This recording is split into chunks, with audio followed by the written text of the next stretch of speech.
دعوت دیتا ہوں مولانا سید سلیمان حسینی الندوی۔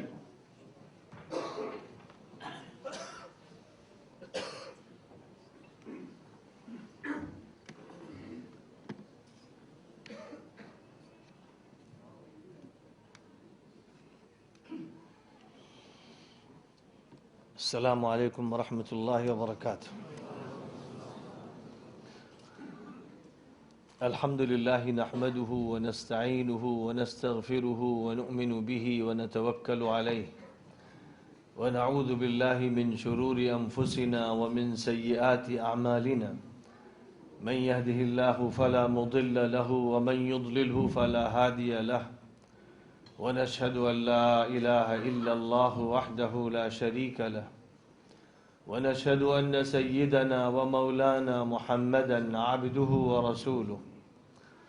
صلى الله تعالى عليه وعلى آله وأصحابه وأزواجه وذرياته وأهل بيته وبارك وسلم تسليما كثيرا كثيرا.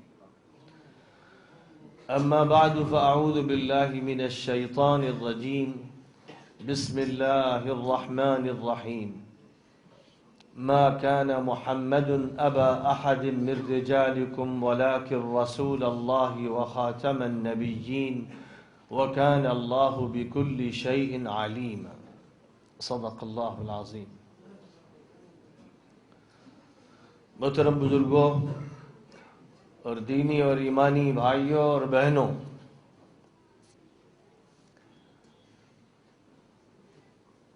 ہانگ کانگ کی سرزمین پر کولون کی جامع مسجد میں خیر الورا حضرت مصطفیٰ صلی اللہ علیہ وسلم کی ذات گرامی سے متعلق جو اجلاس منعقد ہو رہا ہے، مجھے اس میں شرکت کرتے ہوئے بڑی مسرت محسوس ہو رہی ہے۔ میں اللہ تعالیٰ کا شکر ادا کرتا ہوں اور ان ذمہ داران کا شکریہ ادا کرتا ہوں جنہوں نے مجھے یہاں پر آنے کی دعوت دی اور یہ موقع فراہم کیا۔ میرے بزرگوں، حضرت محمد مصطفیٰ صلی اللہ علیہ وسلم کا ایک مقام ہے، ایک اللہ تعالیٰ کی طرف سے آپ کو بلند ترین درجہ دیا گیا ہے، اور دوسری طرف حضرت محمد مصطفیٰ صلی اللہ علیہ وسلم کا ایک مشن ہے، ایک مہم ہے، ایک پیغام ہے، ایک نظام ہے۔ دونوں پہلو ہیں۔ جہاں تک آپ کی ذات گرامی کا تعلق ہے تو اس میں کوئی شک و شبہ نہیں ہے۔ قرآن پاک کی آیات سب سے پہلے، پھر حضور صلی اللہ علیہ وسلم کی احادیث، پھر آپ کے آل و اصحاب کے بیانات، پھر مورخین اور سیرت نگاروں کی پیش کردہ تفصیلات اس بات پر گواہ ہیں کہ محمد مصطفیٰ صلی اللہ علیہ وسلم اللہ کے آخری پیغمبر ہیں، پیغمبروں کے سردار ہیں۔ تمام انبیاء کرام کے سلسلے کو آپ پر مختتم فرمایا گیا ہے۔ آپ کی نبوت و رسالت اور قیامت کے درمیان کسی نبی کو برپا نہیں ہونا ہے۔ آپ کی رسالت اور نبوت عالمی ہے، آپ کا پیغام آفاقی ہے۔ آپ اس شریعت کو لے کر آئے ہیں جس کا تعلق پوری انسانیت سے ہے۔ آپ عالمین کے لیے رحمت بنائے گئے ہیں۔ آپ کو خداوند قدوس نے اسی وقت نبی و رسول بنانا طے فرما لیا تھا جبکہ آدم کی مٹی گوندھی جا رہی تھی، بلکہ اس سے بھی پہلے ازل کی وسعتوں میں خداوند قدوس نے لوح محفوظ میں درج فرما دیا تھا کہ محمد اور احمد، جن کے بہت سے نام ہیں اور اوصاف ہیں، آخری نبی کی حیثیت سے برپا کیے جائیں گے، انہیں قیادت اور سیادت کا عظیم منصب عطا کیا جائے گا، پیغمبروں اور نبیوں کی سرداری ان کو سونپی جائے گی، ان کو مقام محمود سے نوازا جائے گا۔ الوسیلہ کے نام سے جو نادر مقام انسانیت میں ایک فرد کے لیے طے کیا گیا ہے، وہ انہی کے ساتھ مخصوص ہوگا۔ ان کو قیامت میں لواء الحمد عطا فرمایا جائے گا، انہیں کوثر و تسنیم کا مالک بنایا گیا ہے، ان کے ذریعے ہی کسی کو محشر میں کوثر و تسنیم کا جام ملے گا، ان کے دست مبارک میں لواء الحمد ہوگا، ان کی امت حمادون کہلائے گی، ان کو خداوند قدوس کی طرف سے وہ مقامات عطا کیے گئے ہیں جن مقامات کی بلندیوں اور رفعتوں کو تصور میں لانا مشکل ہے۔ 3 بڑے پیغمبروں کا تذکرہ کرتے ہوئے اللہ تعالیٰ نے فرمایا تِلْكَ الرُّسُلُ فَضَّلْنَا بَعْضَهُمْ عَلَى بَعْضٍ مِّنْهُمْ مَنْ كَلَّمَ اللَّهُ وَرَفَعَ بَعْضَهُمْ دَرَجَاتٍ وَآتَيْنَا عِيسَى ابْنَ مَرْيَمَ الْبَيِّنَاتِ وَأَيَّدْنَاهُ بِرُوحِ الْقُدُسِ۔ حضرت موسیٰ علیہ السلام کا تیسرے پارے کے شروع میں اس آیت کریمہ میں اس طرح ذکر فرمایا گیا کہ خدا نے ان کو کلیم بنایا، اور عیسیٰ علیہ السلام کا تذکرہ فرماتے ہوئے ارشاد فرمایا گیا کہ معجزات کے ذریعے سے ہم نے ان کی تائید کی اور روح القدس کو ان کی نصرت پر لگا دیا۔ اور محمد عربی علیہ السلام کا تذکرہ کرتے ہوئے فرمایا وَرَفَعَ بَعْضَهُمْ دَرَجَاتٍ، ان میں سے بعض اشارہ ہے حضرت محمد مصطفیٰ صلی اللہ علیہ وسلم کی طرف کو ہم نے بے انتہا مقامات عطا فرمائے ہیں، بلند ترین درجات دیے ہیں، ان کی بلندیوں کو کوئی چھو نہیں سکتا۔ محمد مصطفیٰ علیہ السلام کا تعارف سب سے پہلے خود اللہ نے کرایا۔ آپ کی منقبت، آپ کی مدحت، آپ کی توصیف، آپ کی تعریف خود آپ کے خالق نے، مالک نے، پروردگار نے فرمائی۔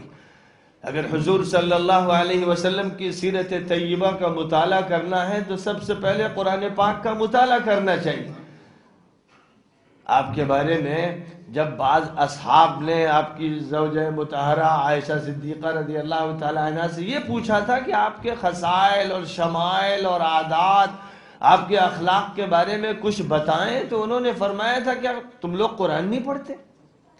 اور جب انہوں نے عرض کیا کہ قرآن تو پڑھتے ہیں، تو فرمایا تھا کان خلقہ القرآن، آپ کے اخلاق سراپا قرآن تھے۔ اگر ایک طرف قرآن پاک اس لیے ہے کہ اس کو پڑھا جائے تو حضور صلی اللہ علیہ وسلم اس لیے ہے کہ آپ کو دیکھا جائے۔ آپ قرآن کی تفسیر ہیں، قرآن کی ترجمانی ہے، چلتا پھرتا قرآن، ایک ایسا قرآن کہ جس کے ذریعے اس اللہ کے لوح محفوظ سے اترنے والے قرآن پاک کی تشریح ہوتی ہے۔ آپ پر اس نصیحت نامے کو اتارا ہے، اس لیے اتارا ہے کہ لوگوں کے سامنے آپ کھول کھول کر بیان کر دیں کہ کیا اتارا گیا ہے، اور تاکہ لوگ تفکر اور تدبر سے اور غور و فکر سے کام لیں۔ آپ پر قرآن پاک کو اتارا گیا تو ساتھ ساتھ یہ بھی واضح فرما دیا گیا کہ یہ ذمہ داری آپ کو سونپی گئی ہے کہ اس قرآن پاک کی ترجمانی آپ کریں گے، اور آپ کی جو ترجمانی ہوگی وہی مطلق ہوگی، وہی مستحکم ہوگی، وہی مستند ہوگی، وہی اصل مرجع ہوگی۔ آپ کی تفسیر کو اولیت حاصل ہوگی۔ آپ کی تفسیر سے اگر کوئی تفسیر ٹکراتی ہے تو وہ قابل قبول نہیں ٹھہرے گی، اس لیے کہ پہلے مبین اور مفسر آپ بنائے گئے۔ قرآن پاک کا معجزہ آپ کو عنایت فرمایا گیا اور خود آپ کی ذات کو معجزہ بنا دیا گیا۔ آپ کا رخ انور معجزہ، آپ کی عادات معجزہ، آپ کے اطوار معجزہ، آپ کی سیرت طیبہ معجزہ، آپ کی صبحیں معجزہ، آپ کی شامیں معجزہ۔ حضور صلی اللہ علیہ وسلم کی ذات گرامی فی الحقیقت اپنے تعین خود ایک دلیل ہے، ایک حجت ہے، ایک برہان ہے۔ دنیا انسانیت میں جتنے بھی افراد گزرے ہیں اس میں کوئی شک و شبہ نہیں کہ ان میں ایسے بھی ہیں جن کو خدا تعالی نے المصطفین، الاخیار، الابرار کے الفاظ سے یاد فرمایا ہے، وہ بھی ہیں جن کو نبوت کا تاج عطا فرمایا گیا، وہ بھی ہیں جن کو رسالت کی عزت کے بلند ترین مقام پر فائز فرمایا گیا، لیکن ان سب پر خود خداوند قدوس نے حضرت محمد مصطفیٰ صلی اللہ علیہ وسلم کو فوقیت عطا فرمائی۔ آپ کو فوقیت اس بنیاد پر بھی عطا فرمائی کہ جو صفات اللہ تعالیٰ نے ان کو عطا فرمائی تھی، ان تمام صفات کے سمندر کو کوزے میں بند کر کے آپ کو عنایت فرما دیا گیا۔ یعنی اب وہ کوزہ آپ کے پاس ہے اور وہ تمام صفات آپ میں مجتمع فرما دی گئی ہیں، تو آپ ان کی تمام صفات سے مزین ہیں، اور اس اعتبار سے آپ کی جامعیت اور آپ کی ہمگیری کے مقابلے میں کسی کو نہ وہ جامعیت حاصل ہے نہ وہ ہمگیری حاصل ہے۔ ایک تو یہ پہلو ہے، دوسرا یہ پہلو ہے کہ حضور صلی اللہ علیہ وسلم کو جو نبوت اور رسالت عطا فرمائی گئی ہے وہ عالمی ہے، جن اور انس کے ہر فرد سے اس کا تعلق ہے اور دائمی ہے، ابدی ہے، کبھی اس کا اختتام نہیں ہونا ہے، اس کا سلسلہ دائمی رہے گا تا قیامت اسے باقی رکھا جائے گا، اور بعد از قیامت بھی جو مقام آپ کو مل گیا ہے وہ قائم رہے گا۔ محشر میں آپ کا مقام واضح ہوگا، اور حضرت آدم کے پاس لوگ جائیں گے، حضرت نوح کے پاس جائیں گے، حضرت ابراہیم کے پاس جائیں گے۔ محشر کے اس عالم میں جب لوگ پسینے میں ڈوب رہے ہوں گے، اور جب صورتحال یہ ہوگی کہ ہر انسان حیران و پریشان ہوگا، تو ان انبیاء کے پاس جائیں گے اور ان سے عرض کریں گے کہ ہمارے لیے سفارش کر دیں، تو وہ سب یہ کہیں گے کہ یہ ہمارے بس کا کام نہیں، اور آخر میں حضرت محمد مصطفیٰ صلی اللہ علیہ وسلم کی خدمت میں حاضر ہوں گے، تو آپ فرمائیں گے انا لہا، ہاں میرا یہ کام ہے، ہاں اللہ نے مجھے یہ ذمہ داری سونپی ہے۔ اور پھر فرمایا گیا کہ سجدہ فرمائیں گے، اتنا طویل سجدہ کبھی آپ نے نہ کیا ہوگا، یہاں تک کہ خداوند قدوس ارشاد فرمائے گا یا محمد ارفع رأسک سل تعطى واشفع تشفع، اے محمد اب سر اٹھائیے، مانگیے جو مانگتے ہیں آپ دیا جائے گا، سفارش کیجئے آپ کی سفارش قبول کی جائے۔ فرماتے ہیں حضور اکرم صلی اللہ علیہ وسلم اشفع لأہل الکبائر من امتی، میری امت میں جو بڑے بڑے گنہگار ہوں گے میں ان کے حق میں سفارش کروں گا، جن کا بیڑا اللہ پہلے ہی پار کر دے گا بغیر حساب و کتاب کے، جن کے لیے جنت طے ہو جائے گی، تو اللہ تعالیٰ کی طرف سے معاف کر دیے گئے اور ان کے لیے جنت کا راستہ ہموار کر دیا گیا۔ لیکن جو اپنے گناہوں کی زنجیروں میں پھنسے ہوں گے، جن کے پیروں میں بیڑیاں ہوں گی اور ہاتھوں میں ہتھکڑیاں ہوں گی، جو سمجھتے ہوں گے کہ سوائے اب تباہی کے کچھ نہیں، حضرت محمد مصطفیٰ صلی اللہ علیہ وسلم بارگاہ الہی میں ان کے حق میں سفارش فرمائیں گے، اور اللہ اپنے نبی یا آخر الزماں کی سفارش کو قبول فرما کر ان کو بھی جنت نصیب فرمائے گا، جو اپنی زندگیوں میں مایوس تھے، اس لیے کہ اللہ نے اپنے نبی سے فرما دیا تھا قُلْ يَا عِبَادِيَ الَّذِينَ أَسْرَفُوا عَلَىٰ أَنفُسِهِمْ لَا تَقْنَطُوا مِنْ رَحْمَةِ اللَّهِ إِنَّ اللَّهَ يَغْفِرُ الذُّنُوبَ جَمِيعًا إِنَّهُ هُوَ الْغَفُورُ الرَّحِيمُ۔ اے نبی کہہ دیجئے، میرے بندوں سے کہہ دیجئے کہ اے میرے بندو جنہوں نے اپنے اوپر بڑے ظلم کیے، بڑے گناہ کیے، بڑے جرائم کیے، اللہ کی رحمت سے مایوس نہ ہو، اللہ تمام گناہوں کو معاف فرما دے گا، وہ غفور الرحیم ہے۔ جس نبی کے ذریعے اللہ تعالیٰ نے یہ پیغام انسانیت کو عطا فرمایا، ان کو عطا فرمایا کہ جو مایوس ہوئے چلے جا رہے تھے، اللہ تعالیٰ نے فرمایا اِنَّهُ لَا يَيْأَسُ مِن رَّوْحِ اللَّهِ إِلَّا الْقَوْمُ الْكَافِرُونَ، اللہ کی رحمت سے وہی لوگ مایوس ہوتے ہیں جو کافر ہوتے ہیں، یعنی جو انکار کرنے والے، ناقدری کرنے والے، ناشکری کرنے والے لوگ ہوتے ہیں، جنہیں اللہ کی معرفت نہیں حاصل ہوتی ہے، جو اللہ کے دامن عفو کی وسعت کو نہیں جانتے ہیں، اور جس اپنے اوپر نگاہ رکھتے ہیں، خدا کے اوپر نگاہ نہیں رکھتے، وہ مایوس ہونے لگتے ہیں۔ لیکن جس کی نگاہ اللہ کی طرف اٹھتی ہے، اور اللہ نے اپنے پیغمبروں کو اور اپنے رسولوں کو جس طرح نوازا ہے، جو اپنے سامنے اس حقیقت کو رکھتا ہے، وہ کبھی مایوس نہیں ہو سکتا، کسی بھی حال سے وہ گزر رہا ہو، انفرادی ہو یا اجتماعی ہو، کسی میدان میں بھی ہو، وہ کبھی اللہ کی رحمت سے مایوس نہیں ہو سکتا، کیونکہ اللہ کی رحمت سے مایوسی کفر ہے، اور کفر کسی ایسے بندے کو زیب نہیں دیتا جس میں عقل ہو، جس میں شعور ہو، جس کے اندر فہم و تدبر ہو۔ کوئی بھی ایسا انسان جس کو منطق کا کچھ حصہ ملا ہے، عقل کا کچھ حصہ ملا ہے، اللہ تعالیٰ کی طرف سے اس کو غور و فکر کی نعمتوں سے نوازا گیا، ناممکن ہے کہ وہ حضرت محمد مصطفیٰ صلی اللہ علیہ وسلم پر ایمان نہ لائے، ناممکن ہے کہ وہ آپ کے معجزے کو، آپ کی شریعت کو، آپ کی لائی ہوئی کتاب الہی کو قبول نہ کرے۔ یہ اسی وقت ممکن ہوتا ہے جب تعارف صحیح طور پر نہیں ہوتا، مقام کا تعارف نہیں ہوتا، مشن کا تعارف نہیں ہوتا، آپ سے نسبت رکھنے والوں کی طرف سے کوتاہیاں ہو جاتی ہیں۔ اس کا نتیجہ یہ ہوتا ہے کہ انسانیت حیران کھڑی ہوتی ہے، پیاسی رہتی ہے، بھوک سے پریشان ہوتی ہے، عریاں ہو جاتی ہے، حق سے محروم ہو جاتی ہے، باطل پرستی کی خندق میں گر جاتی ہے۔ وجہ اس کی صرف یہ ہوتی ہے کہ محمد عربی سے ان کا تعارف نہیں ہوا، جو پیغام لے کر آئے ہیں اس کو متعارف نہیں کرایا گیا۔ تو میں ذکر کر رہا تھا کہ ایک تو پہلو حضرت محمد صلی اللہ علیہ وسلم کی عظمت کا ہے، آپ کی رفعت کا ہے، آپ کی بلندیوں کا ہے، آپ کے مقامات کا ہے۔ آپ سید ولد آدم ہیں، آپ سید الانبیاء والمرسلین ہیں، آپ خاتم النبیین ہیں۔ آپ کے بارے میں اللہ تعالیٰ خود یہ فرماتا ہے تعارف کراتے ہوئے، وَإِنَّكَ لَعَلَىٰ خُلُقٍ عَظِيمٍ، آپ اعلیٰ ترین اخلاق کے حامل ہیں۔ خود اللہ کہہ رہا ہے، تعارف اللہ فرما رہا ہے۔ اللہ تعالیٰ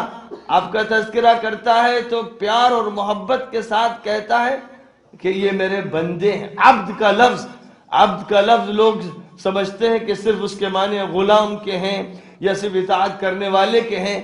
عبد کے اندر اللہ تعالیٰ کی طرف سے جو محبوبیت رکھی گئی ہے، اللہ تعالیٰ کی طرف سے عبد کے لفظ میں جو کشش ہے، جو جاذبیت ہے، جو پیار ہے، سچی بات یہ ہے کہ کسی لفظ میں نہیں ہے۔ اسی لیے جب اللہ نے یہ چاہا کہ اپنے نبی کے بلند ترین مقام کا تذکرہ فرمائے، جس سے زیادہ بلند مقام کسی انسان کو، کسی نبی کو، کسی رسول کو نہیں ملا، یہاں تک کہ فرشتوں کو، جبرائیل امین کو نہیں ملا، جب اس مقام کا تذکرہ اللہ نے فرمایا تو کس طرح فرمایا؟ سبحان الذي أسرى بعبده ليلا من المسجد الحرام إلى المسجد الأقصى الذي باركنا حوله لنريه من آياتنا إنه هو السميع البصير۔ پاک ہے وہ ذات جس نے راتوں رات سفر کرایا اپنے عبد کو۔ یہاں لفظ محمد بھی ہو سکتا تھا، احمد بھی ہو سکتا تھا، رسول بھی ہو سکتا تھا، نبی بھی ہو سکتا تھا، اور قرآن پاک میں یہ سارے الفاظ آئے۔ قرآن پاک میں کہیں یا ایھا الرسول بلغ ما انزل الیک من ربک وان لم تفعل فما بلغت رسالتہ، اے پیغمبر جو کچھ بھی اتارا جا رہا ہے اسے لوگوں تک بے کم و کاس پہنچا دیجئے، اگر ایسا نہیں کریں گے تو آپ رسالت کا حق ادا نہیں کریں گے۔ واللہ یعصمک من الناس، اور اللہ تمام انسانوں سے آپ کی حفاظت فرمائے گا۔ کہیں فرمایا یا ایھا النبی انا ارسلناک شاہدا ومبشرا ونذیرا وداعیا الی اللہ باذنہ وسراجا منیرا وبشر المؤمنين بأن لهم من الله فضلا كبيرا ولا تطع الكافرين والمنافقين ودع أذاهم وتوكل على الله وكفى بالله وكيلا۔ اے نبی، ہم نے آپ کو شاہد بنایا ہے، بشیر بنایا ہے، نذیر بنایا ہے، داعی اللہ بنایا ہے، سراج منیر بنایا ہے۔ اہل ایمان کو خوشخبری سنا دیجئے کہ ان کے لیے بہت بڑا اجر اللہ کی طرف سے طے کر دیا گیا ہے، اور شرک کرنے والوں اور نفاق کرنے والوں کا دباؤ قبول مت کیجئے، ان کے خوف میں مت آئیے، اور جو تکلیفیں دے رہے ہیں، اذیتیں دے رہے ہیں، ان سے صرف نظر کرتے رہیے، اللہ پر بھروسہ کرتے رہیے، خدا ہی کافی ہے۔ تو نبی سے بھی خطاب ہوا ہے، الرسول کے لفظ سے بھی خطاب ہوا ہے، اور سورہ محمد میں محمد کے لفظ کا بھی استعمال کیا گیا ہے. اور ما كان ابا احد من رجالكم ولكن رسول الله وخاتم النبيين ما كان محمد ابا احد من رجالكم. یہاں جہاں حضور کے ختم نبوت کا تذکرہ فرمایا گیا ہے لفظ محمد کا استعمال ہوا ہے، لیکن جب ذکر اس کا ہے کہ مسجد حرام یعنی کعبہ مقدسہ کے ارد گرد کے ماحول سے راتوں رات منٹوں اور سیکنڈوں کے لاکھویں حصے میں اللہ تعالیٰ نے اپنے نبی کو مسجد اقصی منتقل فرمایا اور پھر مسجد اقصی سے سیر کرائی آسمانوں کی اور 7ویں آسمان کے اوپر سدرۃ المنتہا تک پہنچایا جہاں کائنات ختم ہو جاتی ہے، مکان کے بعد لامکان شروع ہو جاتا ہے، جہاں مادیت کے سارے قلابے ختم ہو جایا کرتے ہیں اور جہاں وہ عالم شروع ہو جاتا ہے جس عالم کا تعلق ربوبیت سے ہے، الوہیت سے ہے، خدا کے اسماء حسنہ سے ہے اور صفات علیہ سے ہے، جہاں عالم خلق عالم تدبیر مخلوق سے ملتے ہیں اور اس کے بعد مخلوق کی منتہا ہوتی ہے. خداوند قدوس نے اس مقام تک جب پہنچایا اس کا تذکرہ جب فرمایا گیا سورہ اسراء کے شروع میں 15ویں پارے کی پہلی آیت، سبحان الذی اسرا بعبدہ لیلا من المسجد الحرام الى المسجد الاقصی. بڑی پاک ہے وہ ذات جس نے اپنے عبد کو، اپنے محبوب کو، اپنے پسندیدہ شخص کو، جس کو پیدا کیا ہے اس لیے کہ عالم ربوبیت اور عالم الوہیت کے اسرار و حقائق کو وہ واشگاف کر دے، جس کو اس لیے وجود عطا فرمایا گیا ہے تاکہ مقصد تخلیق جن و انس دنیا پر مبرہن کر دیا جائے، دنیا کے سامنے اس حقیقت کو واضح کر دیا جائے کہ وَمَا خَلَقْتُ الْجِنَّ وَالْإِنسَ إِلَّا لِيَعْبُدُونَ. میں نے جنوں کو اور انسانوں کو صرف اس لیے پیدا کیا ہے کہ وہ میرے عبد بن جائیں، وہ میری اطاعت کریں، وہ میری بندگی کریں، وہ مجھے مانیں، وہ میرے نظام کو برپا کریں، وہ میرے قانون کو چلائیں. میں نے اس لیے ان کو پیدا کیا. مَا أُرِيدُ مِنْهُمْ مِنْ رِزْقٍ. ہمیں ان سے روزی روٹی نہیں چاہیے. ہم مندر کے بھگوان نہیں، ہم بت نہیں ہیں کہ جس کے سامنے پرساد لا کے چڑھایا جائے. ہم اس کائنات کے مالک، ہم حاضر و ناظر، غیب ہمارے سامنے، شہود ہمارے سامنے، آسمان و زمین ہمارے قبضہ قدرت میں، ہم خالق اور مالک، ہم نے وجود عطا کیا ہے. مَا أُرِيدُ مِنْهُمْ مِنْ رِزْقٍ وَمَا أُرِيدُ أَنْ يُطْعِمُونَ. میں یہ نہیں چاہتا ہوں کہ وہ مجھے کھلائیں. ظاہر ہے کہ خالق کو کون کھلائے گا جو سب کو کھلا رہا ہے. وَمَا مِن دَابَّةٍ فِي الْأَرْضِ إِلَّا عَلَى اللَّهِ رِزْقُهَا. کوئی بھی کیڑا مکوڑا جاندار اس روئے زمین پر نہیں ہے جس کے رزق کی ذمہ داری اللہ نے لے نہ لی. وہ رب السماوات والارض ہے اور الرزاق ذو القوت المتین ہے. فرمایا وَمَا أُرِيدُ أَن يُطْعِمُونَ إِنَّ اللَّهَ هُوَ الرَّزَّاقُ ذُو الْقُوَّةِ الْمَتِينَ. اللہ ہی ہے جو رزق دینے والا ہے، اللہ ہی ہے جو طاقت والا ہے، اللہ ہی ہے جس کا نظام بڑا مضبوط ہے، جس کے تصرفات بڑے مستحکم ہیں. تو اپنے نبی پاک علیہ السلام کو مسجد حرام سے مسجد اقصی لے جانے والی ذات نے جب ان کا تعارف کرایا تو لفظ عبد سے کرایا. اور پڑھیے پھر سورۃ النجم،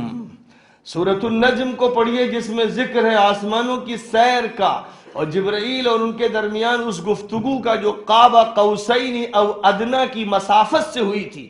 والنجم اذا هوى ما ضل صاحبكم وما غوى وما ينطق عن الهوى ان هو الا وحي يوحى علمه شديد القوى ذو مرة فاستوى وهو بالأفق الأعلى ثم دنا فتدلى فكان قاب قوسين أو أدنى فأوحى إلى عبده ما أوحى إلى عبده ما أوحى ما كذب الفؤاد ما رأى أفتمارونه على ما يرى ولقد رآه نزلة أخرى عند سدرة المنتهى عندها جنة المأوى إذ يغشى السدرة ما يغشى ما زاغ البصر وما طغى لقد رأى من آيات ربه الكبرى. سورۃ النجم کی آیتیں حضور صلی اللہ علیہ وسلم پر اتری تھی مکہ مکرمہ میں، اور جس وقت مکہ مکرمہ میں کعبہ مقدسہ کے سایہ تلے مشرکوں کے جھمگٹے کے سامنے حضور نے اس سورہ پاک کی تلاوت کی تھی تو بے ساختہ ہر شخص جو موجود تھا سجدے میں گر پڑا تھا۔ بے ساختہ جو دشمن تھے، مخالف تھے، معاند تھے، ان آیات کا ایسا روب تھا، ایسی ہیبت تھی، ایسی تاثیر تھی، ایسا معجزہ تھا کہ ہر انسان جس نے یہ آیتیں سنی وہ اللہ کے لیے سجدے میں گر پڑا۔ اور حضرت امام بخاری نے ایک حدیث میں بیان کیا ہے کہ امیہ ابن خلف جو بہت بدترین دشمن اسلام تھا، وہ بھی ایک مٹھی مٹی لے کر اپنے پیشانی کے قریب کر کے یہ کہنے لگا میرے لیے بس یہ کافی، یعنی اندر سے فطرت سجدے کے لیے بے چین تھی، لیکن اس نے اناد کی وجہ سے سجدہ نہیں کیا تو کم از کم مٹی اٹھا کر پیشانی سے لگا لی کہ میرا سجدہ یہی۔ یہ واقعہ سیرت میں، تاریخ میں محفوظ کیا گیا ہے۔ یہاں پر بھی یہ دیکھنے کی بات ہے جہاں اللہ یہ فرما رہا ہے ما ينطق عن الهوى، محمد صلی اللہ علیہ وسلم اپنی خواہش سے کوئی بات نہیں کرتے، ان هو الا وحی یوحى، جو بات کہتے ہیں وہ اللہ کا پیام ہوتا ہے، خدا کی طرف سے ان تک منتقل کی جاتی ہے، وحی الہی کی بنیاد پر گفتگو فرماتے ہیں۔ لہذا محمد کی اطاعت جس نے کی اس نے اللہ کی اطاعت کی، جس نے انہیں مانا اس نے اللہ کو مانا، اور یہ بات کھول کر کہہ دی گئی من یطع الرسول فقد اطاع اللہ، جس نے پیغمبر کی بات مانی اس نے اللہ کی بات مانی۔ اور رسول بیان کر دیا گیا ما ارسلنا من رسول الا لیطاع باذن اللہ، ہم نے کوئی پیغمبر نہیں بھیجا مگر اسی لیے کہ اس کی بات مانی جائے حکم خداوندی سے۔ پیغمبروں کی بعثت اس لیے ہوتی، صرف مدحت و منقبت کے لیے نہیں،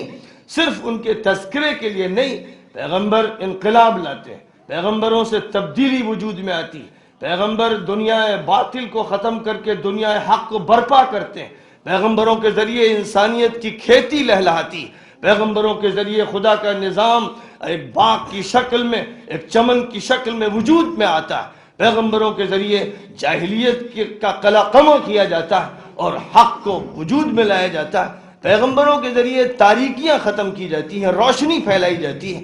پیغمبروں کے ذریعے سے عداوت و نفرت کے ماحول کو ختم کر کے امن اور عافیت اور سلامتی اور محبت اور الفت کا ماحول دیا جاتا ہے۔ ما الفت بین قلوبہم ولکن اللہ الف بینہم، اے محمد صلی اللہ علیہ وسلم، اللہ تعالیٰ نے لوگوں کے قلوب کے اندر الفت پیدا کر دی، یہ اصلاً آپ کا کام نہیں، اللہ کا کام ہے جو آپ کے ہاتھ سے کروایا گیا۔ وما رمیت اذ رمیت ولکن اللہ رمی، حضور صلی اللہ علیہ وسلم نے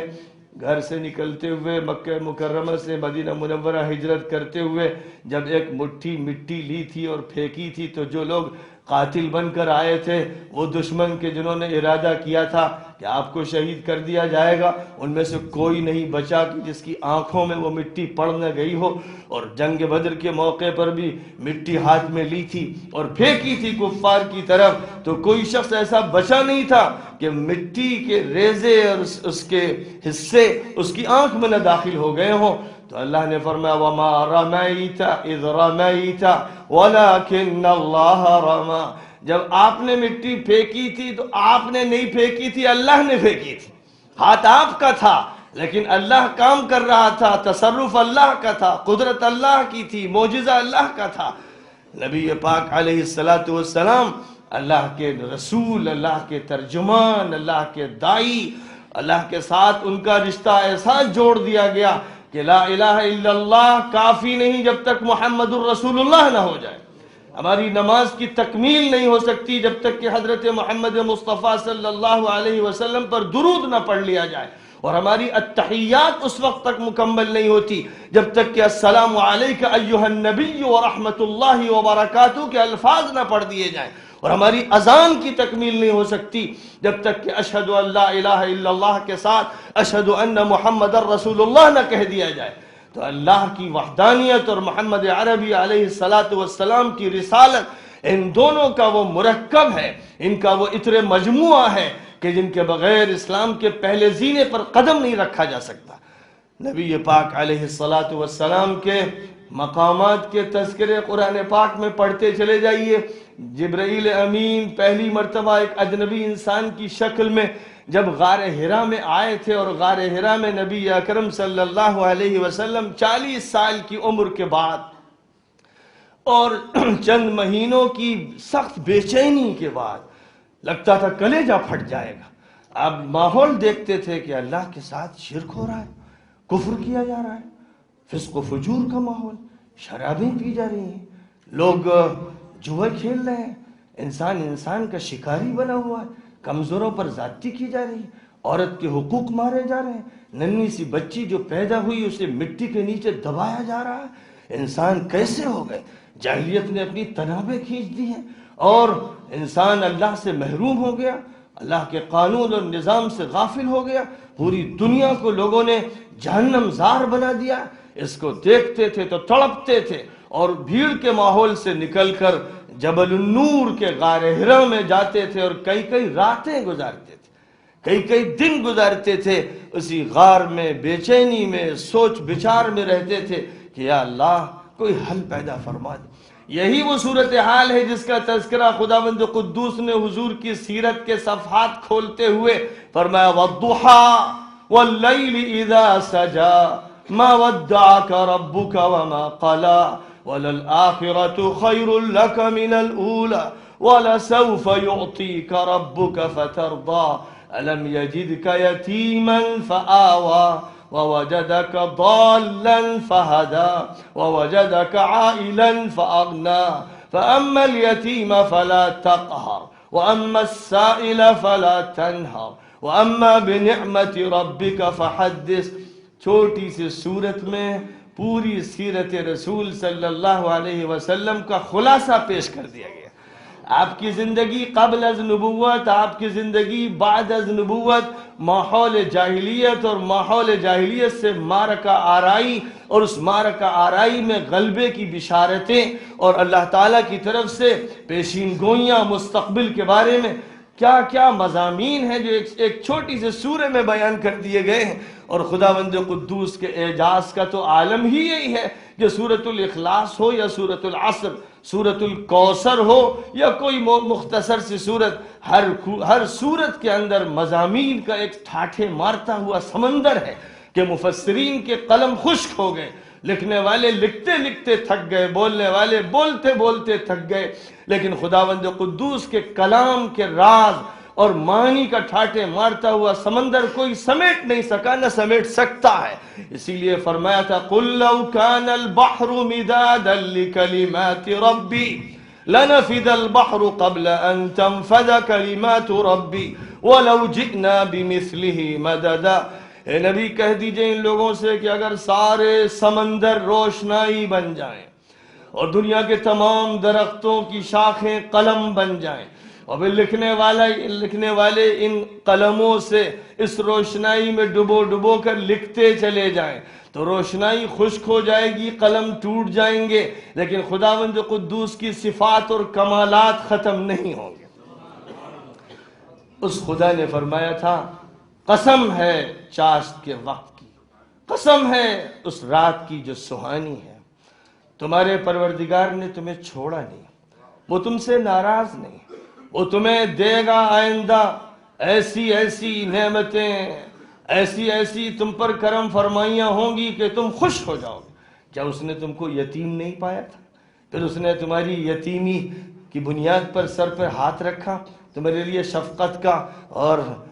زندگی کے بہتر طریقے پر گزارنے کا انتظام فرمایا۔ کیا اس نے اس حال میں تم کو نہیں پایا تھا کہ تم سرگرداں تھے، حیراں تھے، چاہتے تھے کہ ہدایت کی ڈور ہاتھ لگ جائے، تم چاہتے تھے کہ مکے کا ماحول صحیح ہو، تم چاہتے تھے کہ جزیرۃ العرب کے حالات سنور جائیں، تم چاہتے تھے کہ دنیا انسانیت کو راحت ملے، تم بے چین تھے برائیاں دیکھ کر، تم بے چین تھے فحاشی اور عریانے دیکھ کر، تم بے چین تھے انسانوں کے جنون سے، تم بے چین تھے ظلم سے، تمہاری روح تڑپتی تھی، تو ہم نے انتظام کیا کر نہیں دیا؟ ہدایت تمہارے ہاتھ میں دے نہیں دی، اپنا کلام تم پر اتار نہیں دیا؟ تمہاری حالت مالی اعتبار سے کمزور تھی، ہم نے تم کو خوب عطا کیا، نعمتوں سے تم کو نواز دیا، بس یہ سب تم پر اس لیے کیا گیا ہے کہ اب تم پوری امت انسانیت کے ساتھ یہ معاملہ کرنا کہ کسی یتیم کو مت جھڑکنا، کسی مسکین کے ساتھ سختی مت کرنا، اللہ کے جو احسانات تم پر ہوئے ہیں ان کا تذکرہ کرتے رہنا۔ تمہارے اسی تذکرے سے دنیا انسانیت کو معلوم ہوگا کہ خدا کے احسانات کیا ہوئے ہیں، خدا کیا چاہتا ہے، کون سی تبدیلی ہے جو مطلوب ہے۔ یہ بات سورۃ الضحیٰ میں فرمائی گئی، اور اس کا ایک ایک لفظ معانی کا ٹھاٹھے مارتا ہوا سمندر ہے کہ اگر اس کی تشریح کی جائے تو دن اور رات ناکافی، اور سال اور عمریں ناکافی، عمر خضر مل جائے، عمر نوح مل جائے تو ناکافی ہے۔ ظاہر ہے کہ ہمارا کام اتنا ہے کہ سمندر سے ایک قطرہ لے لیں،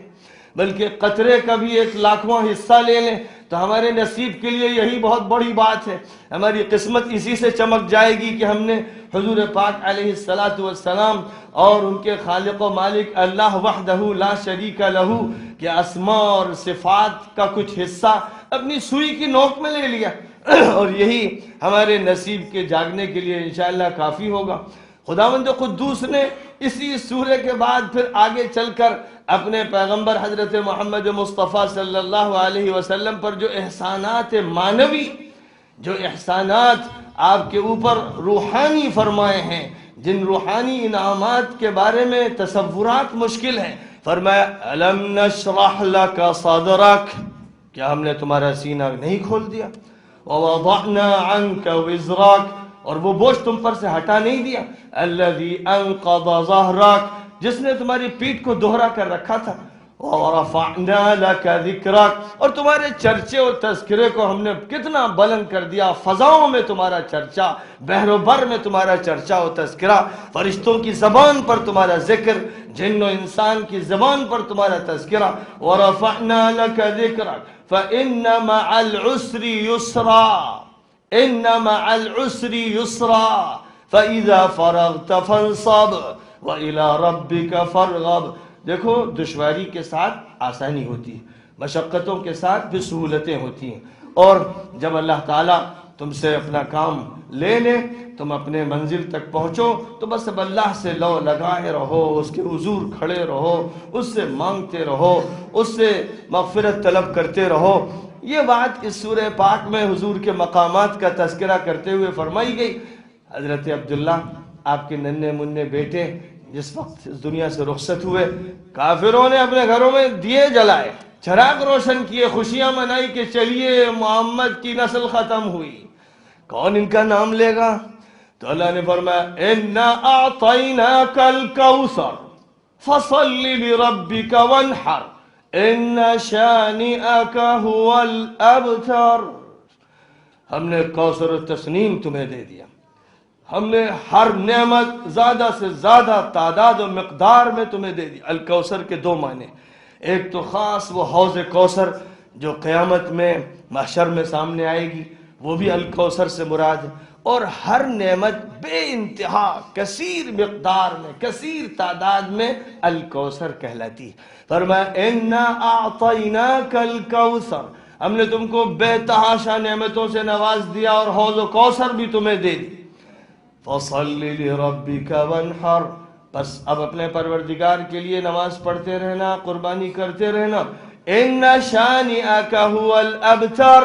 جو تمہارے دشمن ہیں، تمہارے خلاف بول رہے ہیں، لاف و گزاف بک رہے ہیں، زبان کا غلط استعمال کر رہے ہیں، یہ سب دم بریدہ ہوں گے، ان کی نسلیں ختم ہو جائیں گی، تمہارے مخالفین کی نسلیں ختم ہو جائیں گی، اور تمہارا نام روشن کیا جائے گا، دنیا انسانیت تمہارا چرچا کرے گی، تم سے لوگ محبت کریں گے، فداکاری کا ثبوت دیں گے۔ یہ بات اللہ تعالیٰ نے مکہ مکرمہ میں اس وقت فرمائی تھی جب آپ کے فرزند ارجمن عبداللہ بچپن میں دنیا سے رخصت ہوئے تھے، تو اس وقت اللہ نے یہ فرمایا تھا کیا دنیا جانتی نہیں؟ آج کوئی ہے ابو جہل کا نام لینے والا؟ کوئی ہے ابو لہب سے محبت کرنے والا؟ کوئی ہے عقبہ، عتبہ، شیبہ لیڈروں سے محبت کرنے والا؟ کوئی ہے جو اپنی نسبت ان کی طرف کر کے فخر محسوس کرے؟ پوچھئے، دنیا کفر سے پوچھئے، دنیا شرک سے پوچھئے، دنیا ایمان تو اپنی جگہ پر مطمئن ہے ہی، پوری انسانیت میں ٹٹولیے کہ ہے کوئی فخر کے ساتھ یہ کہے کہ میں ابو جہل کی اولاد ہوں؟ ان شانئک هو الابتر، یہ جو مخالف ہیں ان کا نام و نشان ختم ہو جائے گا۔ اور اے محمد عربی، آپ کا نام ایسا لیا جائے گا، ایسا لیا جائے گا کہ اذانوں میں اس کو بلند کیا جائے گا۔ جب سلسلہ شروع ہوگا آسٹریلیا سے اذان کا، تو ہر چند منٹ کے فاصلے پر اذانیں بلند ہوتی چلی جائیں گی، دنیا کا گلوب چکر لگاتا چلا جائے گا، فضائیں مرتعش ہو جائیں گی اذانوں کی آوازوں سے، اور فرشتے جھک جھک کر اذانوں کی آوازوں کو اپنے سینے سے لگائیں گے اور محمد عربی کے حق میں دعائیں کریں گے۔ زمین سے آوازیں بلند ہوں گی، اشہد ان محمد رسول اللہ،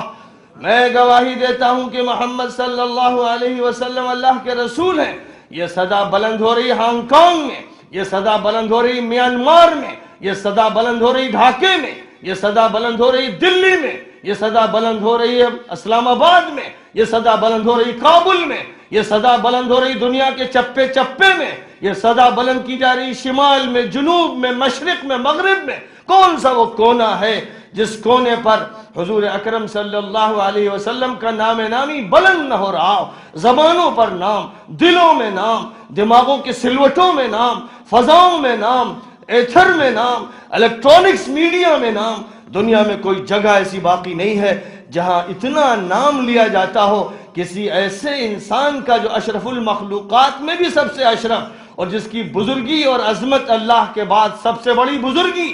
بعد از خدا بزرگ تو ہی، قصہ مختصر۔ اللہ کے بعد سب سے بڑے آپ ہیں، آپ سے بڑا کوئی نہیں۔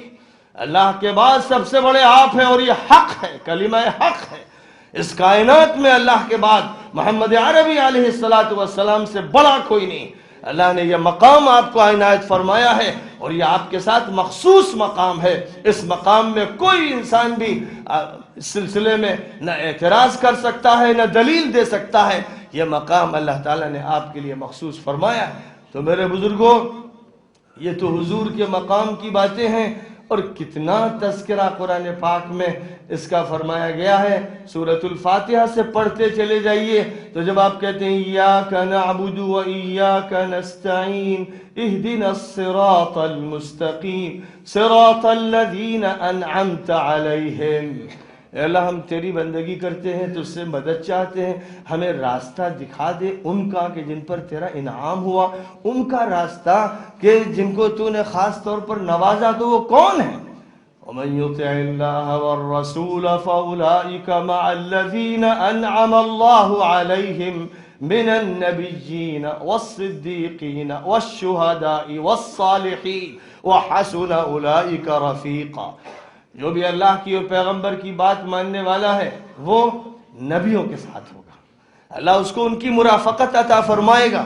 یہ مقام اس کو ملے گا کہ حضرت محمد مصطفیٰ علیہ السلام کی رفاقت جنت میں خادمانہ اور غلامانہ نصیب ہوگی۔ فرمایا تھا حضور پاک علیہ السلام نے ایک صحابی سے جو آئے، کہنے لگے حضور میرے پاس نہ نمازیں زیادہ ہیں، نہ روزے، نہ تلاوت زیادہ کر پاتا ہوں، نہ ذکر، بس فرائض پر اکتفا کر لیتا ہوں، لیکن آپ سے محبت کرتا ہوں، مجھے اللہ سے محبت ہے، اللہ کے رسول سے محبت۔ تو حضور صلی اللہ علیہ وسلم نے ارشاد فرمایا المرء مع من احب، انسان جس سے محبت کرے گا اس کے ساتھ ہوگا۔ جو مجلس میں حضرات بیٹھے ہوئے تھے انہوں نے عرض کیا حضور یہ بات انہی کے ساتھ مخصوص ہے جو سائل ہے، یہ ہم سب کے لیے عام ہے۔ فرمایا تم سب کے لیے یہ بات عام ہے، یعنی ایسا نہیں کہ بس انہی کے ساتھ، جو محبت کرے گا، جو مجھ سے محبت کرے گا، خداوند قدوس کی طرف سے رحمت کے دہانے کھل جائیں گے۔ اور دنیا میں دیکھیے جو فوری جزا ملتی ہے کہ فرمایا من صلی علی واحدتا صلی اللہ علیہ بہا عشرا، جو ایک مرتبہ مجھ پر درود پڑھ لے خدا تعالیٰ کی 10 رحمتیں نقد اس کو مل جاتی ہیں، ادھار نہیں، ادھار تو جو ملے گا سو ملے گا، نقد اسی دنیا میں اللہ کی 10 رحمتیں حاصل کرنے کے لیے درود ذریعہ ہے۔ درود پڑھیے حضور پاک علیہ السلام پر، سلام بھیجیے آپ کی خدمت میں، قسمت چمکائیے، نصیب آور بنیے، خدا تعالیٰ کی طرف سے اکرام اور عزت حاصل کیجئے، نبی کی رفاقت کا پروانہ حاصل کر لیجئے، اطمینان کیجئے کہ انشاءاللہ اس محبت کی وجہ سے خدا تعالیٰ محروم نہیں فرمائے گا، ساتھ ہوگا انبیاء کا، صدیقین کا، شہداء کا، صالحین کا۔ تو سورہ فاتحہ سے اگر آپ چلیے اور منتقل ہوئیے سورہ بقرہ میں تو کتنی جگہ پر تذکرہ ہے، ظاہر ہے کہ میں اس پورے تذکرے کو تو سمیٹ نہیں سکتا، لیکن کہیں فرمایا گیا فَلَمَّا جَاءَهُمْ مَا عَرَفُوا كَفَرُوا بِهِ فَلَعْنَةُ اللَّهِ عَلَى الْكَافِرِينَ۔ جب وہ نبی آ گئے جن کا انتظار اولڈ ٹیسٹمنٹ والوں کو، نیو ٹیسٹمنٹ والوں کو تھا، موسیٰ نے کہا تھا کہ وہ آخری نبی آئے گا کوہ فاران سے، جس کی آواز بلند ہوگی اور اس کے ساتھ 10,000 قدوسیوں کی جماعت ہوگی جو مکے کی بستی میں فاتحانہ داخل ہوگی۔ تو یہ پیشین گوئی اولڈ ٹیسٹمنٹ کی موسیٰ کی زبان سے نکلی ہوئی منطبق ہو رہی تھی محمد عربی علیہ السلام پر، اور عیسیٰ مسیح نے کہا تھا گوسپل آف جان میں، یوحنا کی انجیل میں جس کو نقل کیا گیا ہے، ان کی انجیل تو دنیا سے ناپید ہو گئی، لیکن 4 انجیلیں، ان میں سے ایک انجیل میں ذکر کیا گیا ہے کہ وہ منحمنہ آئے گا، سریانی زبان میں، سیرین لینگویج میں جس کو منحمنہ کہا گیا، اور پھر یونانی لینگویج میں جب ٹرانسلیشن ہوا سیرین لینگویج سے تو اس کو پیراکلیٹوس کہا گیا، وہ پیراکلیٹوس آئے گا اور دنیا کی نجات اسی کے ہاتھ پر ہوگی، وہ آخری نبی ہوگا۔ یہ بات عیسیٰ مسیح نے کہی تھی۔ بتائیے المنحمنہ اور پیراکلیٹوس کا ترجمہ کیا ہے؟ ڈیوڈ بنجامین نے محمد ان دی بائبل نام کی کتاب لکھی، جو ماسکو کے ایک بہت بڑے چرچ میں ہیڈ پریسٹ تھے۔ اس کتاب میں اسلام لانے کے بعد انہوں نے یہ بات بڑی وضاحت سے لکھی کہ منحمنہ پہلا لفظ تھا جو سیرین لینگویج کا تھا، اور پیراکلیٹوس یونانی زبان کا لفظ تھا، اس کے بعینی ہی وہی معنی ہیں جو لفظ احمد کے۔ لفظ احمد اللہ تعالیٰ نے قرآن پاک کی ایک سورہ میں 28ویں پارے میں تذکرہ فرمایا ہے وَمُبَشِّرًا بِرَسُولٍ يَأْتِي مِن بَعْدِ اسْمُهُ أَحْمَدُ۔ حضرت عیسیٰ نے اپنی قوم کو، لوگوں کو مخاطب کرتے ہوئے کہا تھا کہ میں آیا ہوں بنی اسرائیل کے پیغمبر کی حیثیت سے اور خوشخبری دینے آیا ہوں اس بات کی کہ میرے بعد ایک نبی آئے گا جس کا نام احمد ہوگا۔ تو فارکلیٹ اردو میں، اور پیراکلیٹوس یونانی میں، اور منحمنہ سیرین میں، اور احمد عربی میں، اور بے انتہا قابل تعریف احمد کا ترجمہ، بے انتہا قابل تعریف۔ محمد کے معنی بھی بہت تعریف کیا جانے والا، اور احمد کے معنی بھی بے انتہا جو تعریف کا مستحق ہے، وہ ذات رسول حضرت محمد مصطفیٰ صلی اللہ علیہ وسلم۔ ہم ان پر ایمان لائے اور ہم نے ان کے ذریعے سے اللہ کو پہچانا، ہم نے ان کے ذریعے سے اللہ کی شریعت کو پہچانا، ہم ان کے ذریعے سے واقف ہوئے عالم غیب سے، جنت سے، دوزخ سے، ملکوتی دنیا سے، ہم ان کے ذریعے واقف ہوئے عالم برزخ سے،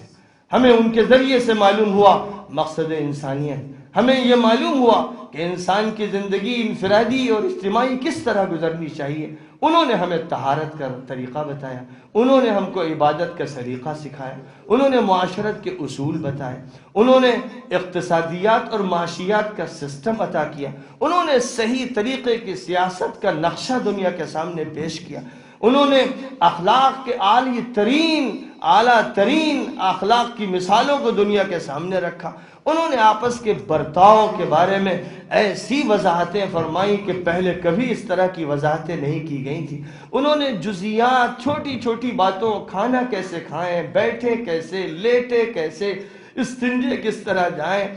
آئینہ دیکھیں تو کیا کہیں، کپڑا پہنے تو کیا کہیں، اور کسی سے ملاقات ہو تو کس طرح ہو، بازار جانا ہو تو کس طرح جانا ہو، لوگوں کے ساتھ ہر پہلو سے، بڑوں سے چھوٹوں سے، عورتوں سے مردوں سے، بیوی سے بہن سے ماں سے برتاؤ کیسا کیا جائے، اس سلسلے میں ایسی واضح اور مفصل ہدایات عطا فرمائی ہیں کہ دنیا انسانیت اگر واقعتاً ان کو اختیار کر لے تو دنیا نمونہ جنت بن جائے، اور عہد نبوی نے یہ منظر پیش کیا، اور اس کے بعد ان کے راستے پر چلنے والوں نے اس منظر کو دنیا کے سامنے پیش کیا کہ دنیا سے ایک طرف فقر کو دور کیا گیا، باطل کو ختم کیا گیا، حق کو عام کیا گیا، اخلاق کی ایسی کھیتی تیار کی گئی جو لہلہاتی رہی، اور اس طرح معاملات کا نقشہ پیش کیا گیا کہ عدل و انصاف کی ترازو لٹک گئی ایسی کہ جس میں عدل و انصاف نے بھرپور طریقے پر نمائندگی فرمائی۔ یہ سب کچھ ہوا۔ اللہ تعالیٰ نے آپ کے بارے میں جب یہ ارشاد فرمایا کہ ما کان محمد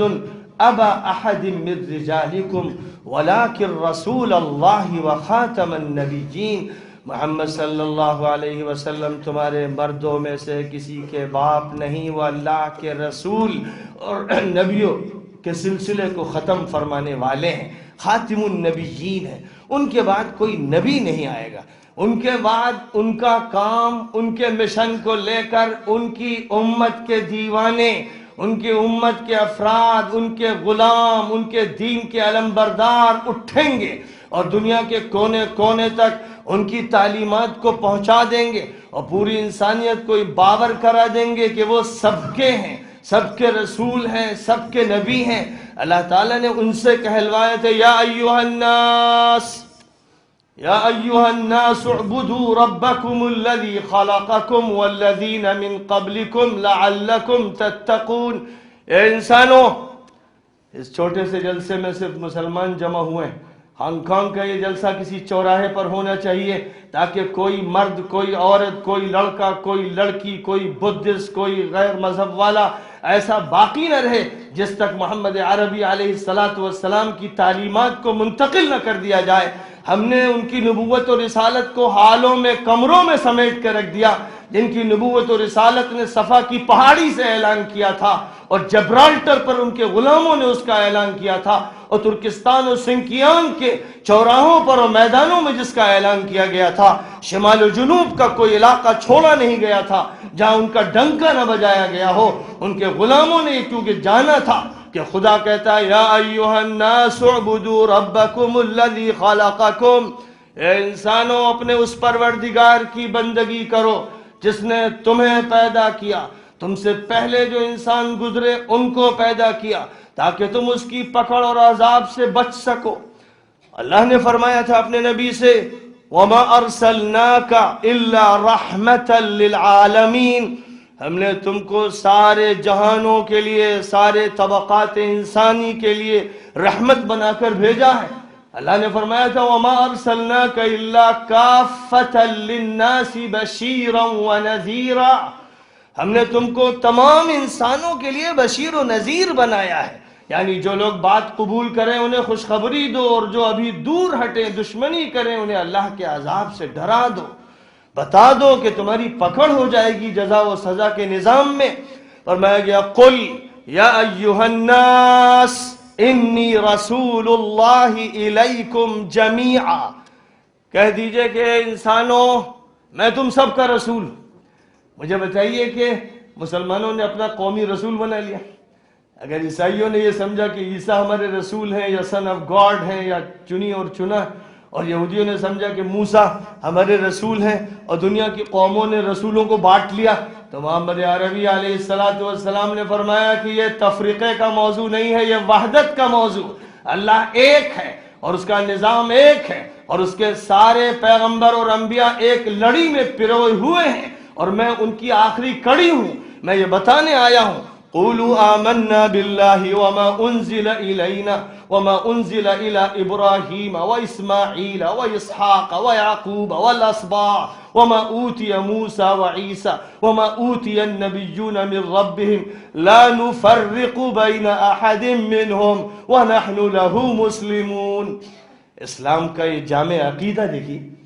کیسی انسانیت اور عالمگیریت اور ہمگیریت، کہو کہ ہم اللہ کو مانتے ہیں، اللہ کے پیغمبروں کو مانتے ہیں، کتابوں کو مانتے ہیں، ہم ابراہیم کو مانتے ہیں، ہم اسماعیل کو، اسحاق کو مانتے ہیں، ہم عیسیٰ اور موسیٰ کو مانتے ہیں، بلکہ جتنے بھی نبی گزرے سب کو مانتے ہیں۔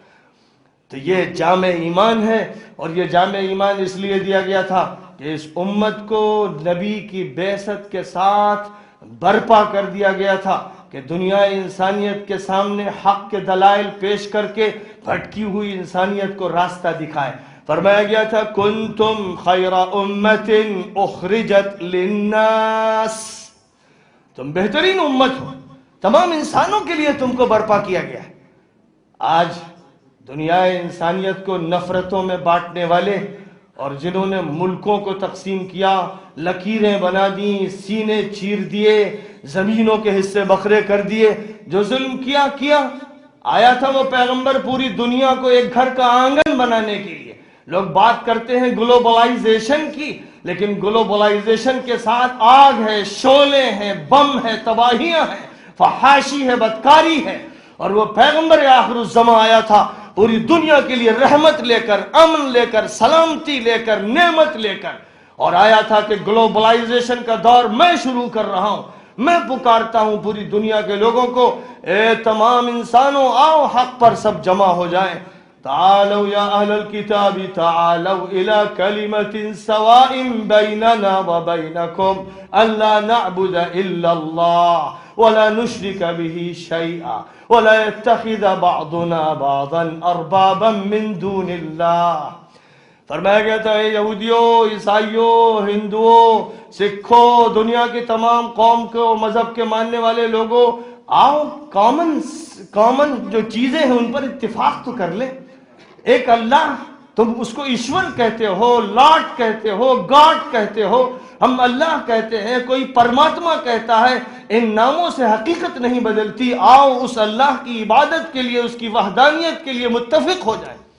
آؤ اس کے ساتھ کسی اور کو شریک نہ ٹھہرائیں. آؤ طے کر لیں کہ ہم میں سے کوئی ڈکٹیٹر نہیں بنایا جائے گا، کوئی اللہ اور بندوں کے سامنے ایسا واسطہ نہیں بنایا جائے گا جو ایکسپلائٹیشن کرتا رہے. ہم کسی کو رب نہیں بنائیں گے. سارے انسان برابر ہیں، حاکم بھی خادم ہے، امیر بھی خادم ہے، محکوم بھی بھائی ہیں، بھائیوں کی سوسائٹی ہے، برابر والوں کی سوسائٹی ہے. کوئی بھید بھاؤ نہیں، کوئی اونچ نیچ نہیں، قوموں کے درمیان کوئی فرق نہیں، رنگوں کے درمیان کوئی فرق نہیں. سارے انسان جن ماؤں سے پیدا ہوئے آزاد پیدا ہوئے ہیں، کوئی غلامی لے کر نہیں آیا ہے. اس لیے انسانوں کو آزادی ملنی چاہیے اور آزادی کو اخلاقی حدود کے ساتھ پابند کر دینا چاہیے تاکہ انارکی نہ پیدا ہو، فوضویت اور انتشار نہ پیدا ہو. لوگ امن و عافیت کے ساتھ اس طرح رہیں کہ ہر انسان دوسرے کا حق ادا کرے. جانوروں کا حق ادا کیا جائے، جمادات کا حق ادا کیا جائے، نباتات کا حق ادا کیا جائے، حیوانات کا حق ادا کیا جائے. یہ سکھایا تھا آقا نامدار حضرت محمد مصطفیٰ صلی اللہ علیہ وسلم نے کہ گھر میں بلی کو بھی تکلیف نہ دو. پیاسے کتے کو بھی جس عورت نے پانی پلا دیا تھا، اس کی پیاس اور اس کی تکلیف کو دیکھ کر وہ عورت بدکار تھی، لیکن اس نے کیونکہ شفقت اور رحمت سے ایک جانور کے ساتھ اچھا معاملہ کیا اور کنویں سے پانی لے کر اس کتے کو پلا دیا، تو نبی آخر الزمان نے دنیا کو بتایا کہ وہ عورت بخش دی گئی. اور ایک عورت نے ایک بلی کو تڑپا کے مار دیا، وہ عورت جہنم کی مستحق ہوئی. جو نبی جانوروں پر رحم کرنے والا، جس نبی نے پوری دنیا انسانیت ہی نہیں، دنیا جمادات اور نباتات اور حیوانات پر بھی شفقت سکھائی، ان کے ساتھ بھی صحیح معاملہ سکھایا، جس نے فرمایا آتو کل ذی حق حقہ، ہر حق والے کو اس کا حق دو، کسی کا حق مت مارو. جس کا جو حق بنتا ہے، بیٹے کا جو حق ہے، بہن کا جو حق ہے، بیٹی کا جو حق ہے، بیوی کا جو حق ہے، ماں باپ کا جو حق ہے، سسرال والوں کا جو حق ہے، شہریوں کا جو حق ہے، پڑوسیوں کا جو حق ہے، مسلم و غیر مسلم کا جو حق ہے، ہر انسان کا جو حق ہے وہ اس کو دو. حقوق کو دلوانے کے لیے، عدل کی ترازو قائم کرنے کے لیے اعدلوا هو اقرب للتقوى، فرمایا عدل کرو، انصاف کرو، تقوی سے زیادہ قریب یہی چیز. جس نبی نے یہ کچھ فرمایا، یہ سکھایا، کاش کے مسلمان خیر امت بن جاتے. فخر کرتے ہیں کچھ لوگوں کی طرح کہ وی آر سلیکٹڈ ونس، دعوے، ہم بھی یہ کہتے ہیں ہم خیر امت، لیکن قرآن پاک نے خیر امت کی شرطیں رکھی. کنتم خیر امت اخرجت للناس، تم بہترین امت ہو اس شرط کے ساتھ کہ تمام انسانوں کے فائدے اور نفع کا کام کرو. تمہیں اس لیے برپا کیا گیا، اور وہ کیا ہے؟ تأمرون بالمعروف وتنہون عن المنکر وتؤمنون باللہ، اچھی بھلی باتوں کو پھیلاؤ، ان کی تلقین کرو، ہر اچھی بات کی دعوت دو، ہر برائی سے روکو،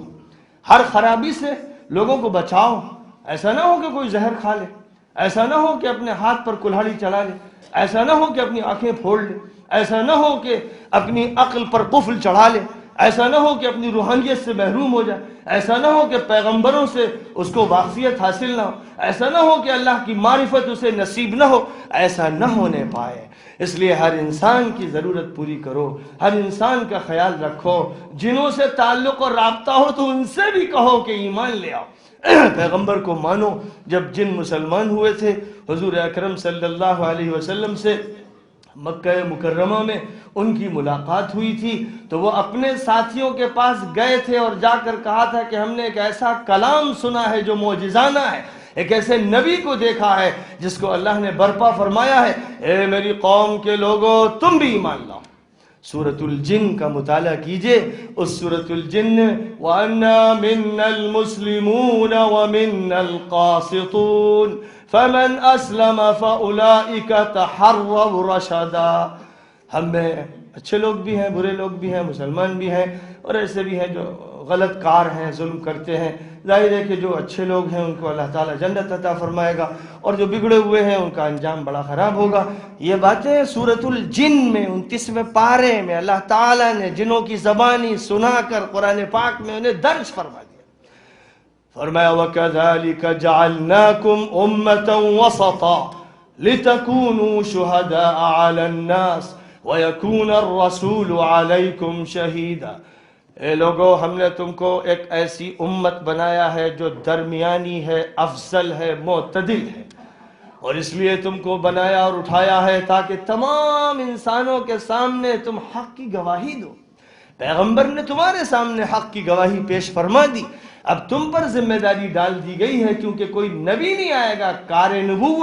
نبوت کا کام اب امت کو کرنا ہے، لہذا امت کو چاہیے کہ لوگوں کے سامنے حق کو پیش کرے، صحیح طریقے پر پیش کرے، اور صحیح طریقے پر پیش کرنے کا اصول بھی بتا دیا۔ وَمَنْ أَحْسَنُ قَوْلًا مِّمَّنْ دَعَا إِلَى اللَّهِ وَعَمِلَ صَالِحًا وَقَالَ إِنَّنِي مِنَ الْمُسْلِمِينَ۔ اس سے بہتر بات کس کی ہوگی جو اللہ کی طرف دعوت دے اور اچھا عمل کرے اور یہ کہے کہ بھئی میں تو اللہ کی اطاعت کرنے والا ہوں۔ وَلَا تَسْتَوِي الْحَسَنَةُ وَلَا السَّيِّئَةُ، نیکی اور بدی برابر نہیں،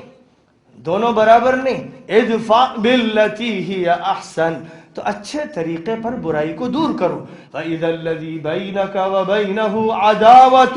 كَأَنَّهُ وَلِيٌّ حَمِيمٌ، تو جو تمہارا دشمن تھا وہ تمہارا دوست بن جائے گا۔ دشمنوں کو دوستوں میں بدلو،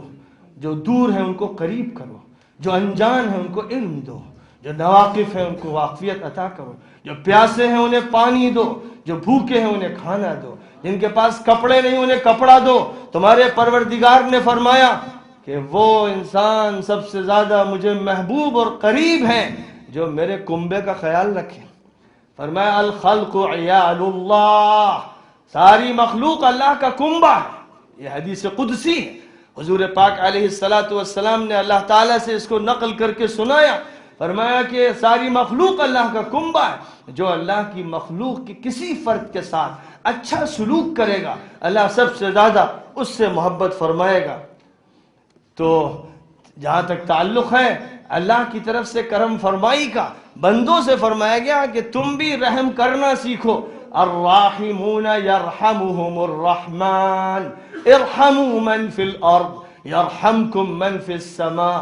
رحم کرنے والوں پر وہ رحم کرتا ہے جو آسمان میں ہے، جو رحمان ہے۔ تم زمین والوں پر رحم کرو، آسمان والا تم پر رحم کرے گا۔ تو رحم کرنا اس طرح بھی ہے کہ کھانا کھلاؤ، پانی پلاؤ، کپڑے پہناؤ، بیماروں کی عیادت کرو، جنازہ ہو تو اس میں شریک ہو، تعزیت کرو گھر والوں کی۔ جہاں ایک طرف یہ مادی معاشرتی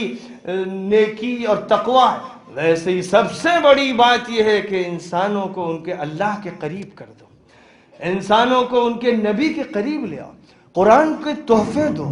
حدیث کی کتابیں لوگوں کو عطا کرو۔ یہ بھیڑ جو ادھر ادھر جا رہی ہے مادیت کی فکر میں دیوانی ہے، جس کے سامنے کچھ نہیں ہے، کوئی منزل نہیں، یہ دنیا ہے جس کی دوڑ دھوپ میں لگی ہوئی ہے۔ ان پیاسوں کو ہدایت کا پانی پہنچانا آپ کا کام ہے۔ ہانگ کانگ کی سرزمین پر صرف کمانے کے لیے رہنا درست نہیں، اور امریکہ ہو یا آسٹریلیا یا یورپ کا کوئی ملک یا ایشیا کا کسی ملک، کسی زمین کے خطے پر انسانوں کا رہنا صرف اس لیے کہ وہ روزی روٹی کا انتظام کر لیں، یہ تو ایسا ہی ہے جیسے کسی جانور کا راتب یا اس کے باڑے اور چارے کا انتظام کیا جائے۔ انسانوں کا مقام اس سے بہت بلند و بالا ہے۔ انسان اس لیے ہیں کہ پیغمبروں سے، اولیاء اللہ سے، صلحاء سے، شرفائے بنی آدم سے انسانوں کا رابطہ قائم کریں اور انسانوں کے لیے جنت کے راستے کو ہموار کریں، دوزخ سے بچائیں۔ اور جس طرح نبی تڑپتے تھے اور کہتے تھے اے لوگوں میں تمہارے پٹکے پکڑ پکڑ کے کھینچ رہا ہوں کہ میری طرف آ جاؤ، اور تم جہنم میں کودے چلے جاتے ہو، یہاں تک کہ اللہ کہتا تھا لعلک باخع نفسک علی آثارہم ان لم یؤمنوا بہذا الحدیث اسفا۔ اے نبی آپ اپنا کلیجہ شق کر دیں گے ان کے پیچھے کہ یہ ایمان نہیں لا رہے۔ جو غیر مومن تھے نبی ان کے لیے پریشان تھے، سسکتے تھے، تڑپتے تھے، روتے تھے، راتوں کو دعائیں کرتے تھے۔ اے مسلمانوں طے کر لو کہ ہانگ کانگ کا کوئی فرد بچے گا نہیں جس تک ہم حضور کا دسترخوان نہیں پہنچا دیں گے، اور اللہ کی رحمت للعالمین کا تعارف جب تک اس سے نہ کرا دیں گے، انسانوں کو گمراہی سے نکال کر انشاءاللہ ہدایت کی طرف لائیں گے۔ ہر فرد حضور پاک علیہ السلام کی سیرت طیبہ کی کتابوں کو لوگوں میں پھیلائے گا۔ کتابیں چائنیز زبان میں ہوں یا انگریزی زبان میں، جس زبان میں لوگ سمجھتے ہوں گے اس زبان میں حضور کی سیرت طیبہ، حضور کی تعلیمات، قرآن پاک کی ہدایات ہر فرد تک پہنچا دینے کا کام کرنا ہے۔ اگر آج اس مجمع میں کچھ جوان، کچھ مجذوب الفطرت اور کچھ دیوانے طے کر لیں کہ انشاءاللہ اس کلمہ حق کو ہر انسان تک پہنچانا ہے، اس کی ضرورت کو پورا کرنا ہے، تو ایک انقلاب شروع ہو جائے گا، جس کے بعد لوگ آپ کو دعائیں دیں گے، آپ کی بھلائیں لیں گے، آپ سے پیار کریں گے، آپ کو سب سے بڑا محسن مانیں گے۔ حضور پوری انسانیت کے سب سے بڑے محسن، کاش کہ آپ حضور کی نقل اتارتے اور آپ کے نمونے پر عمل کرتے ہوئے طے کر لیں کہ ہانگ کانگ کے محسن آپ بن جائیں گے۔ اللہ تعالیٰ قبول فرمائے اور اپنا فضل فرمائے۔ وآخر دعوانا ان الحمدللہ رب العالمین۔